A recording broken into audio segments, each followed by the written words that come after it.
Bonjour à tous, nous sommes le 4 décembre et nous sommes donc à 195 jours du début de l'Euro de l'équipe de France donné par Dimitri Payet. Je ne sais pas si vous l'avez vu, mais la propagande va encore plus vite que prévu parce que l'équipe a déjà publié aujourd'hui un sondage. Dimitri Payet doit-il revenir en équipe de France ? Moi j'ai la réponse, vous l'avez également certainement, mais c'est bien de voir que la propagande se déroule très bien. Donc qui dit 4 décembre dit 4e épisode de ce calendrier de l'Avent. Comme vous l'avez vu lors des 3 premiers épisodes, c'était des buts qui esthétiquement étaient magnifiques, étaient extraordinaires, mais aujourd'hui il n'y a pas d'esthétique, mais un contexte de match assez exceptionnel.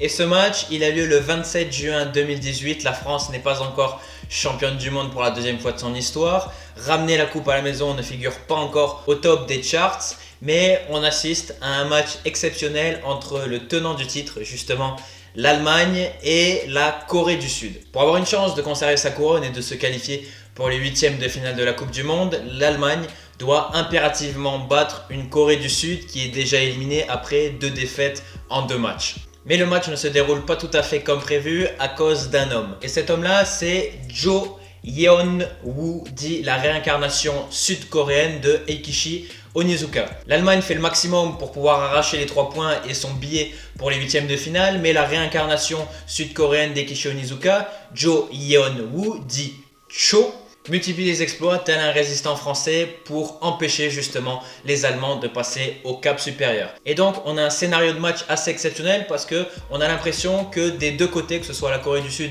et même l'Allemagne, parce que c'était une Allemagne en fin de cycle avec beaucoup de problèmes, on a l'impression d'assister à un match entre deux équipes qui sont au bord de la rupture, que ce soit la Corée du Sud défensivement, mais aussi l'Allemagne sur les transitions défensives, parce que à chaque perte de balle, à chaque contre sud-coréen, on a l'impression que la Corée du Sud peut justement aller au bout. Mais les minutes défilent, l'Allemagne n'arrive toujours pas à trouver la solution, n'arrive toujours pas à trouver la clé pour forcer la décision et forcer le verrou sud-coréen, et on arrive dans le temps additionnel. Dans le temps additionnel, la Corée du Sud arrive à se procurer un nouveau corner, et sur ce corner, coup de théâtre, la Corée du Sud ouvre le score. Cependant, l'arbitre de touche lève son drapeau et signale un hors-jeu de la Corée du Sud sur ce but. Alors que Manuel Neuer s'apprête à relancer suite à son hors-jeu et repartir à l'attaque pour forcer la décision, l'arbitre est averti dans son oreillette qu'il devrait peut-être jeter un œil à l'arbitrage vidéo. Et c'est là que réside l'intérêt de ce but, parce que pour moi, ça a été un scénario exceptionnel, que ce soit le match jusqu'à cette action-là, mais à ce moment-là, au moment de cette action,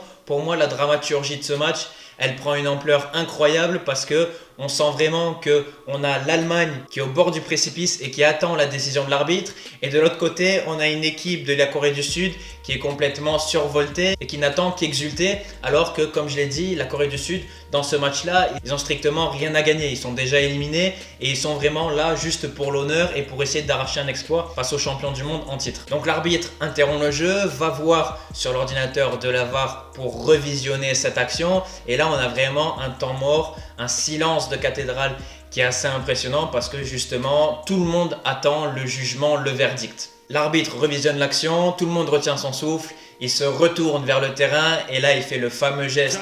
de la VAR qui valide le but, et c'est exceptionnel parce qu'on voit la joie de la Corée du Sud qui est exceptionnelle et on voit toute la détresse des joueurs allemands. Et pourquoi en fait j'ai voulu parler de ce but? Parce que on dit souvent que la VAR détruit les émotions, que la VAR gâche les émotions du foot suite à des buts, et on voit que cette action-là, ce but-là, c'est l'exemple tout à fait inverse, parce que d'une part, elle réduit une injustice parce que le but avait été considéré hors jeu alors qu'il ne l'était pas, et en plus ça crée toute une dramaturgie autour de ce but, ça donne une ampleur au scénario de ce match incroyable, et c'est pour ça que je voulais en parler, parce que pour moi, parfois, pour critiquer la VAR, parce qu'elle est critiquable, elle est souvent critiquable, on dresse des conclusions, on dit des choses qui pour moi ne sont pas forcément vraies, et notamment sur le plan des émotions, parce que oui, la VAR a changé peut-être la gestion des émotions par rapport au foot, mais on a vu que sur ce match-là, la VAR, l'appel à l'arbitrage vidéo, ça a donné une dramaturgie exceptionnelle, et pour moi, ça a été vraiment un des grands souvenirs de cette Coupe du Monde, parce que d'une part, c'est l'élimination du champion du monde en titre, l'élimination de l'Allemagne, donc forcément, on est français, et en tant que bon français, on est toujours content de voir l'Allemagne éliminée. De deux, ça a été un match exceptionnel pour moi parce qu'on voyait vraiment deux équipes au bord de la rupture, et il y a eu vraiment beaucoup de spectacles.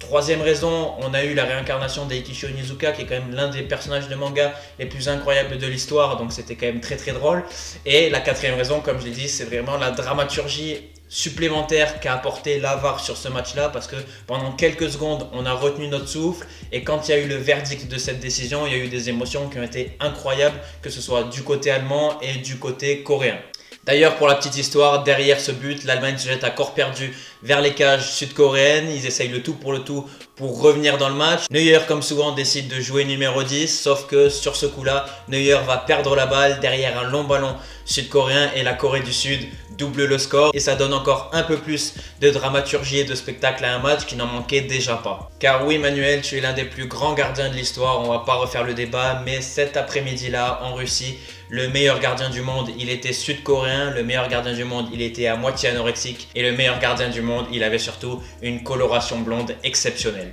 Donc voilà, c'était tout pour ce 4e épisode du calendrier de l'Avent. Je sais, c'était pas aussi spectaculaire qu'une Madjer de Fabio Quagliarella, c'était pas aussi spectaculaire qu'un retourné acrobatique de Zlatan Ibrahimovic, c'était pas non plus aussi exceptionnel que la mise à mort de Jérôme Boateng par Lionel Messi, mais pour moi, ça a été un des moments forts de cette dernière décennie parce qu'il y a eu plein d'éléments exceptionnels qu'on n'a pas forcément l'habitude de voir, que ce soit l'élimination d'un champion du monde en titre par une équipe relativement inconnue au très haut niveau footballistique et la dramaturgie de ce scénario, la dramaturgie de ce match qui pour moi reste inoubliable. Donc n'hésitez pas à dire dans les commentaires vous ce que vous avez pensé de ce match si vous l'aviez vu en direct, ce que vous avez pensé de la dramaturgie qu'a apporté l'AVAR sur ce scénario-là. N'hésitez pas à mettre un pouce bleu sur la vidéo, ça m'aidera pour pas me faire par YouTube, et abonnez-vous à la chaîne si ce n'est pas déjà fait en cliquant sur les notifications parce que on va faire une vidéo par jour jusqu'au 25 décembre et on va le faire bordel. Donc on se retrouve dès demain pour une nouvelle vidéo.